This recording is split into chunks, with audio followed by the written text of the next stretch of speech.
Hey, it's Deborah Poneman, founder of Yes to Success Seminars, where we share knowledge and tools for you to live your ultimate life and ageless, anti-aging for your brain, body, and future. So I'm about to share with you a story that I have told you before, but I'm sharing it again because every time I do, it inspires me. So I hope every time I do, it inspires you as well. So before COVID put a temporary halt to live events, I would look forward every year to attending an inspiring gala put on by the Unstoppable Foundation, which is a nonprofit that builds schools and provides education and clean water to children in Africa.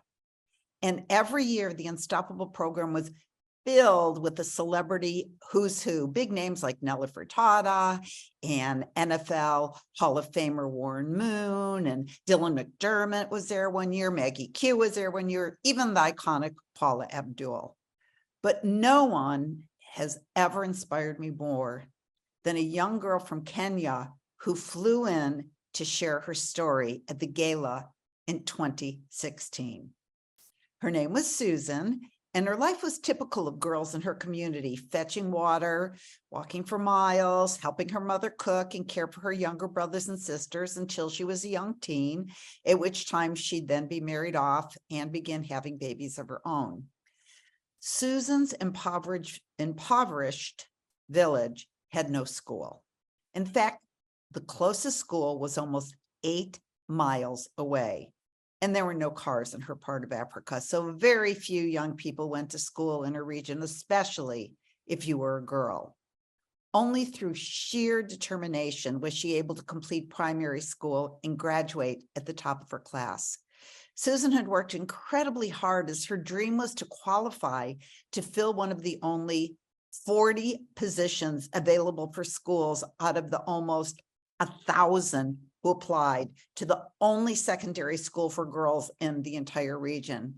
Well, the day came when the list arrived of the 40 girls who were chosen to fill the spots, and with eager anticipation, Susan and her teachers ripped open the envelope containing the names, and Susan's name was not on the list. Her teachers were as brokenhearted as she was, but there was nothing anyone could do, or so they thought. Susan was not going to be taking no for an answer. She wanted to know why she, who was at the top of her class, was not chosen. So on the day that school began, she walked all those miles to the private school where the 40 girls who were chosen were lined up in their crisp new uniforms, ready to walk into the school building and begin their school year. Susan marched right up to the headmistress and in front of all the other girls demanded to know why she hadn't been chosen. The headmistress said that she was so sorry, but there were only 40 spots because they only had 40 beds and 40 desks and 40 sets of books. And Susan was number 41. There was no money for even one more girl, and there was nothing the headmistress could do. As Susan begged and held back her tears and said there must be something that could be done, soon the other girls also began begging the headmistress to let Susan in, saying they would share their books and push their beds together to make room for her.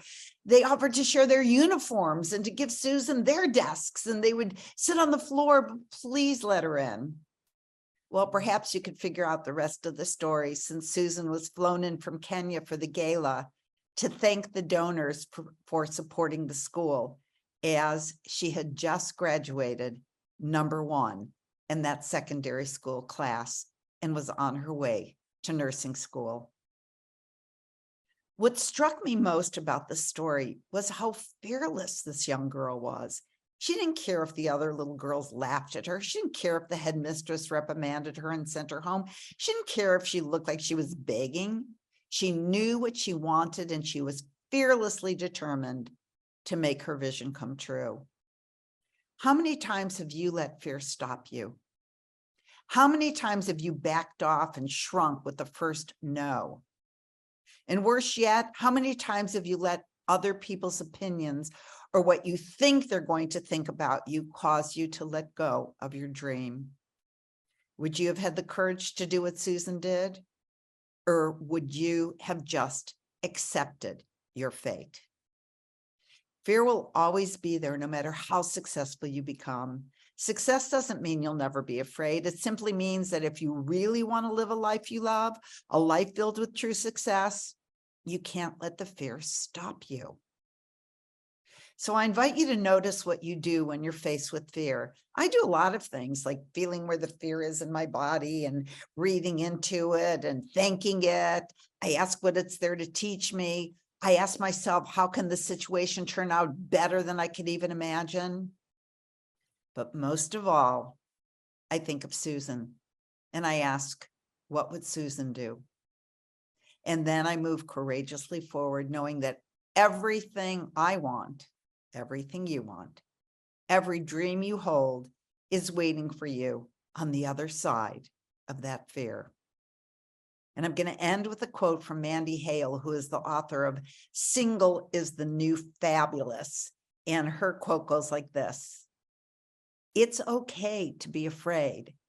Being scared just means you're about to do something really, really brave." So have a great week, and I'll see you next Saturday. Lots of love to you. Bye for now.